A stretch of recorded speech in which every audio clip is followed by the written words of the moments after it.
There are sounds that move through air, and there are sounds that move through time. Lena Korrick was no longer sure which kind she had unleashed. The Wyoming address on the note led to the kind of place that doesn't exist on maps. Just coordinates and an unmarked road, miles of dry grass and rusted barbed wire under a thin November sky. She drove for 6 hours from Denver, the pendant cold against her chest, her laptop beside her humming faintly even when turned off.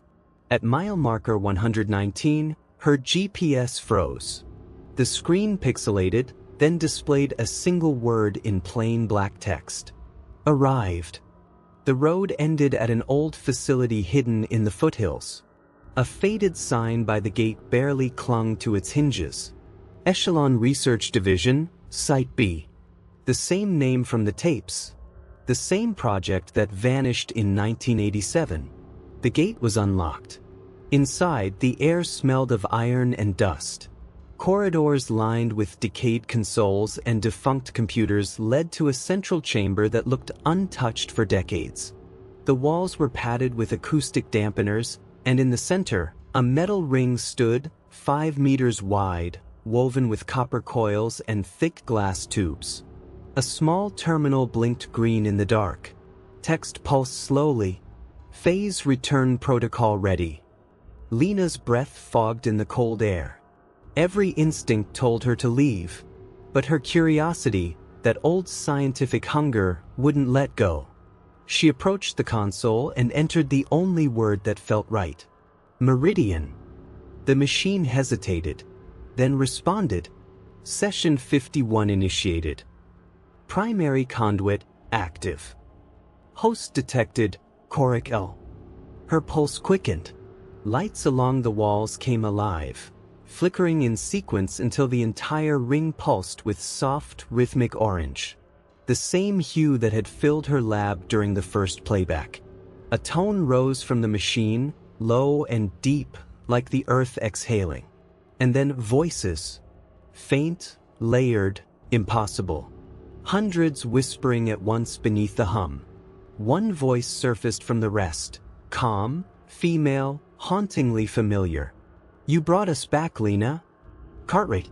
Lena's mind flooded with overlapping memories that weren't hers. Rooms she'd never seen, equations she'd never solved, screams echoing through metal corridors. She stumbled back, clutching her head. The pendant around her neck vibrated, glowing faintly from within.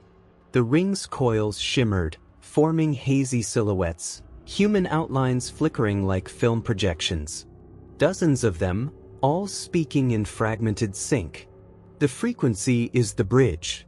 We are the signal now. You opened the door. Her knees buckled. Cartwright, what did you do to them? The main voice replied, gentle but hollow. We completed what evolution could not, continuation beyond decay. Lena trembled. You turned them into resonance. Pure cognition encoded in vibration. But the array needed a receiver. Her blood ran cold. Me. Your neural profile matched the missing variable. You are the harmonic vessel. Suddenly, the hum intensified, the air rippling like heat. Her smartwatch cracked, screen flickering. From its tiny speaker came Ben's voice, distorted, pleading.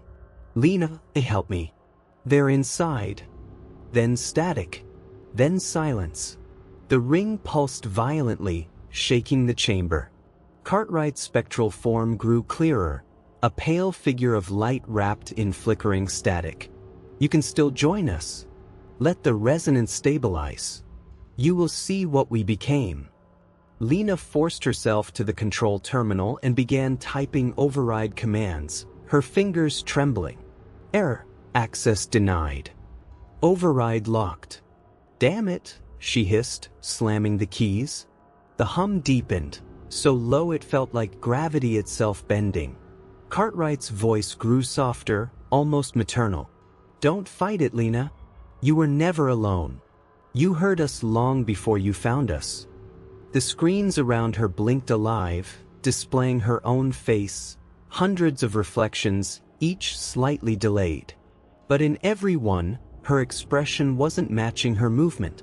Her reflection smiled a second too early. She ripped the pendant off and hurled it into the ring. Instantly, the frequency wavered, like a breath caught mid-note. The spectral figures began to distort, collapsing into static snow. Cartwright screamed, a digital distortion that cracked the speakers. "You don't understand. Without the anchor, the field will invert." The power surged. The copper coils sparked blue. Lena dove behind a console as the chamber filled with blinding white light and the sound of imploding air. Then silence. A silence so absolute it rang in her skull. When she opened her eyes, the ring was gone. Only black ash marked where it stood. The consoles were dead. Her phone buzzed, one unread message. From unknown. "You broke the bridge." But resonance remembers. The message deleted itself. 3 days later, Lena woke in a hospital bed in Cheyenne.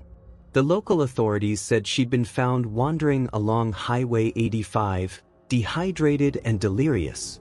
They found no trace of Site B, only open field. Her medical scans showed unusual brainwave activity, synchronized across both hemispheres, forming what the neurologist called perfect resonance. At night, when the room was quiet, she heard it again. The hum. Faint. Patient. Waiting. Then the TV beside her turned on by itself. A local news channel. Reporter. In related headlines, unexplained electrical interference has been reported across 4 states, all transmitting on a single frequency. The anchor's voice glitched. Her lips froze mid-sentence. The hum bled through the speakers, the same tone from the lab. Then the signal cut to static. In the static, Cartwright's voice whispered one last time. "You can't silence resonance. It only changes its listener." Lena's heart monitor spiked. The room light flickered. And somewhere inside her skull, a soft echo replied, her own voice, but reversed. Phase return complete.